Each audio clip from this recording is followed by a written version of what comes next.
I, 27F, need some outside perspective on a situation that's been eating away at me for months. I've been dating my boyfriend James, 31M, for a year now, and while our relationship has been mostly amazing, his female best friend Sarah, 38F, is becoming a serious problem. I want to know if I'm overreacting or if my concerns are valid. I met James at a mutual friend's birthday party last year. We hit it off immediately and started dating within a few weeks.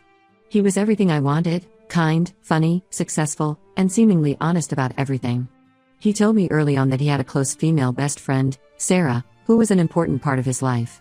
I was completely fine with this, as I've always believed men and women can be just friends. When I first met Sarah at a house party she hosted, she seemed wonderful. She was welcoming, funny, and went out of her way to make me feel included in their friend group. She invited me to girls' nights, tagged me in social media posts, and even remembered my birthday with a thoughtful card. I actually thought I had lucked out with such a friendly person in my boyfriend's life. The problem started about 3 months ago. I was at James's apartment helping him clean out some old storage boxes when I found a photo album. Inside were dozens of intimate photos of him and Sarah from what looked like a romantic relationship. They were kissing in some photos, cuddled up in others, and there were even some vacation photos where they looked very much like a couple. When I asked James about it, he seemed uncomfortable but admitted that he and Sarah had dated for 2 years in college. He said they realized they were better as friends and had maintained a close friendship since then. He also mentioned that Sarah knew he had told me about their past relationship because he believes in being honest with his partners. The change in Sarah's behavior after this revelation was dramatic and immediate. She stopped inviting me to any gatherings, removed me from her social media close friends list, and began acting noticeably cold whenever we were in the same room. She would barely acknowledge my presence and would only speak to James, often about inside jokes or shared memories that obviously excluded me. What really bothers me is their constant communication. They talk on the phone for at least an hour every day, sometimes multiple times. James always steps out of the room for these calls, saying he doesn't want to be rude. They meet up for coffee or lunch at least twice a week, and Sarah seems to always have some crisis that only James can help with.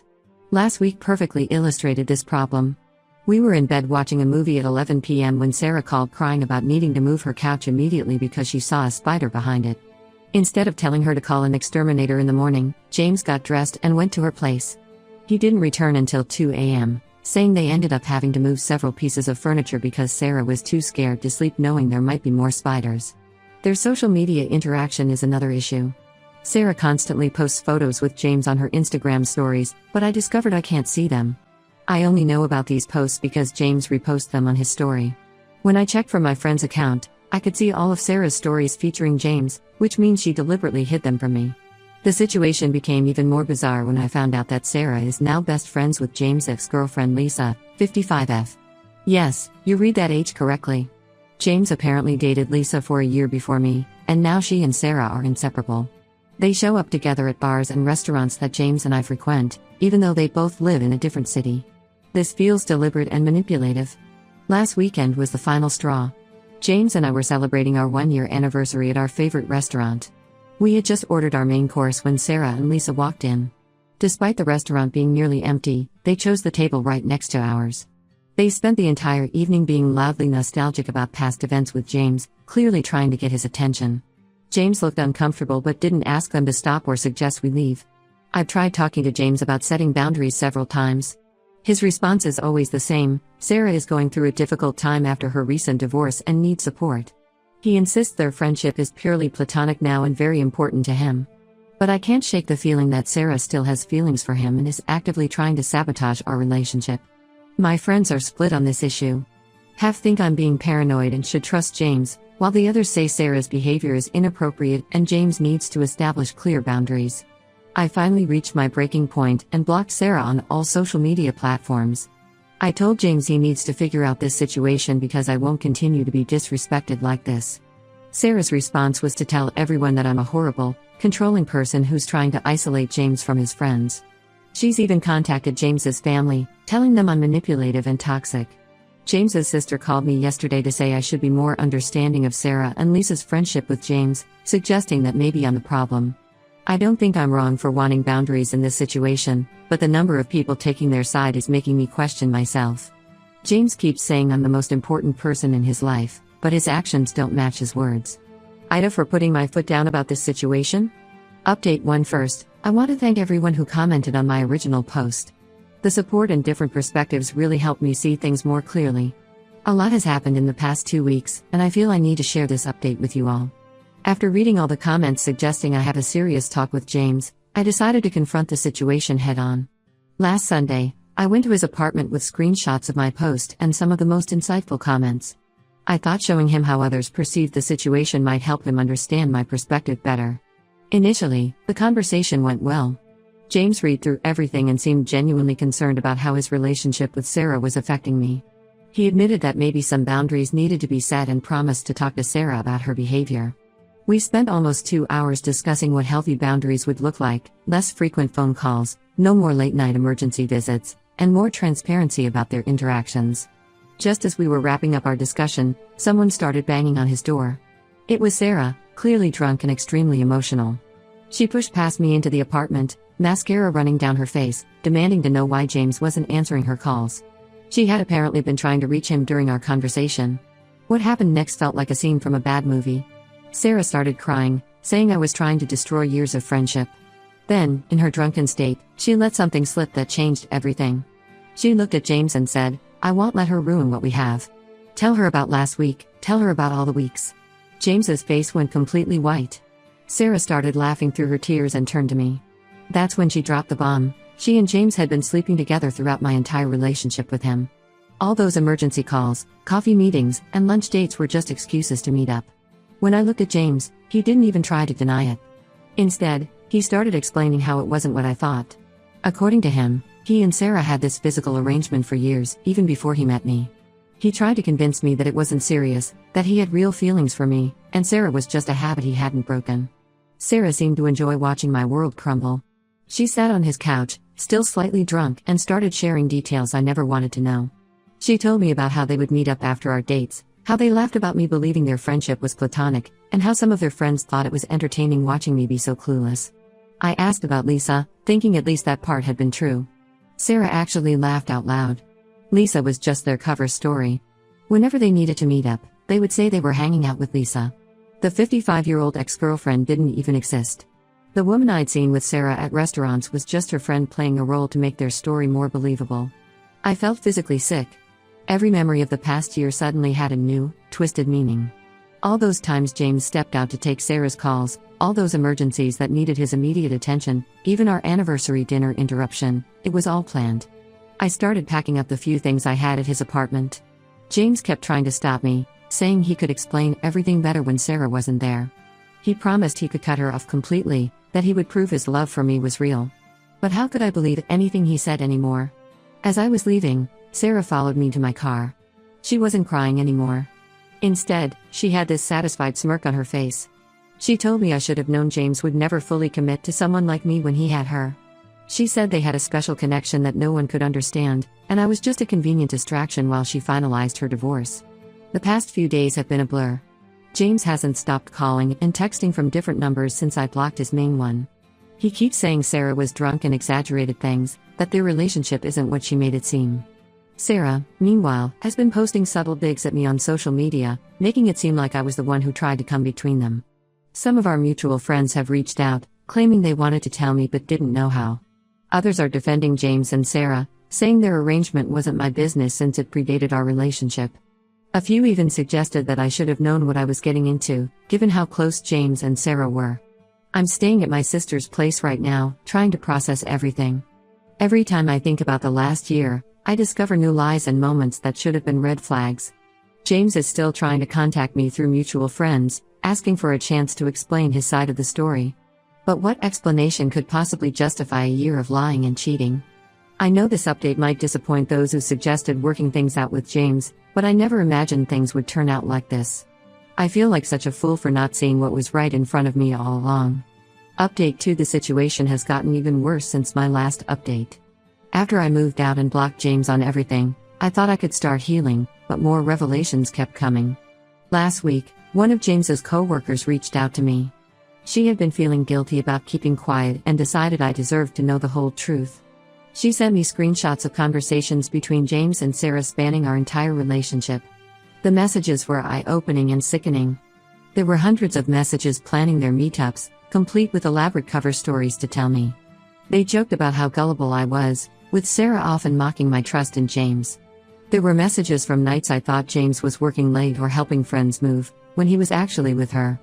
Even worse, there were messages from our special occasions, my birthday, Valentine's Day, and even the night he met my parents, where they were planning to meet up after. The screenshots also showed that Sarah had been regularly sending James inappropriate photos throughout our relationship. They had a shared album where they kept intimate photos from their encounters during the past year. Some of these were taken in his apartment on days I had just left.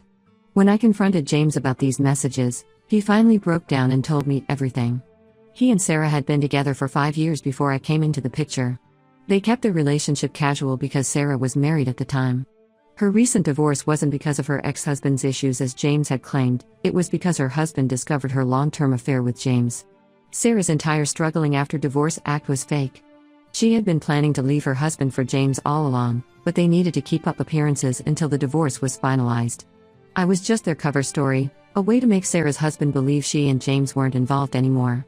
The friend group I thought was ours was actually all Sarah's friends. They had known about the affair for years and were helping cover it up.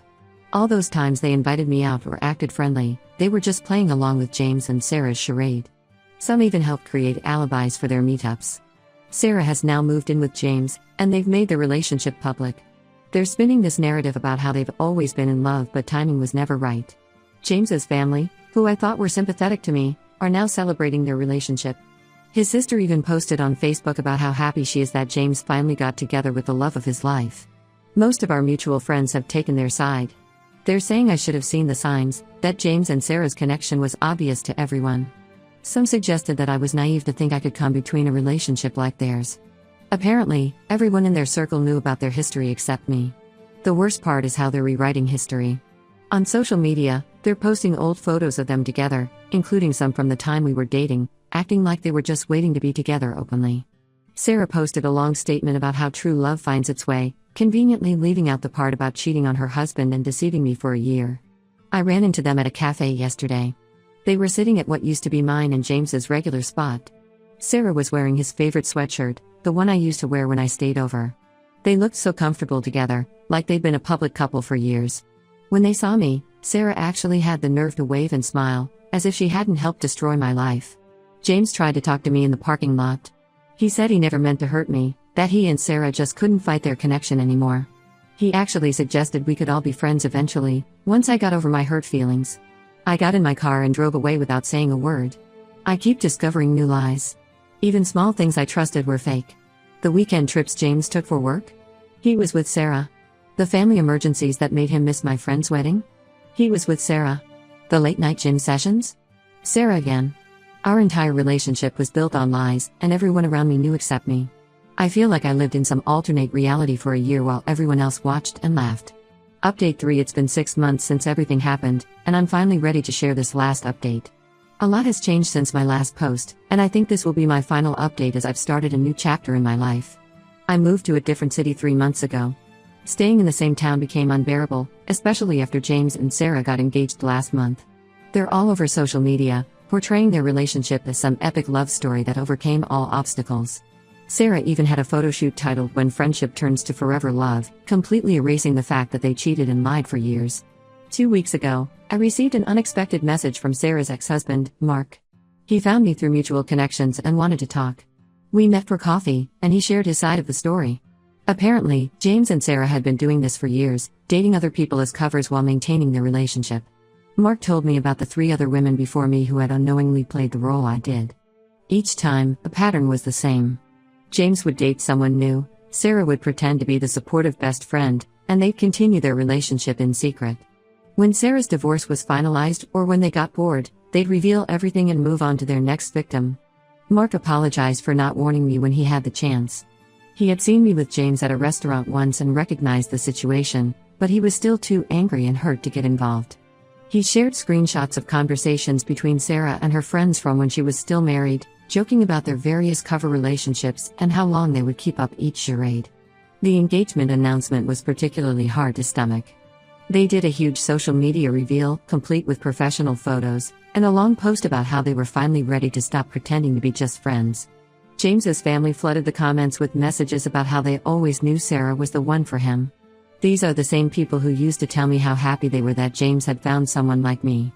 I've cut off everyone who knew about their affair and didn't warn me. This includes several people I considered close friends. One of them reached out recently to apologize, saying she felt guilty for participating in their deception. She revealed that they used to have group chats where they coordinated their stories to help James and Sarah maintain their lies. The hardest part has been rebuilding my ability to trust. Every time I think about going on a date or meeting someone new, I remember how easily I was fooled. How an entire group of people could look me in the eye and lie for months.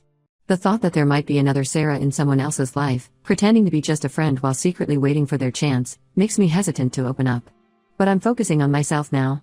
I got a great job offer in my new city, joined some hobby groups, and am slowly building a new circle of friends, people who have no connection to my past life. Sometimes I still get angry thinking about how they fooled me, but those moments are becoming less frequent. James still tries to reach out occasionally through new numbers or mutual acquaintances. His latest message was asking me to forgive and forget because he doesn't want any negativity around their wedding. I blocked each new number without responding. This will be my final update. Their story continues, but I'm no longer part of it. I've learned my lessons, painful as they were, and I'm ready to close this chapter of my life completely.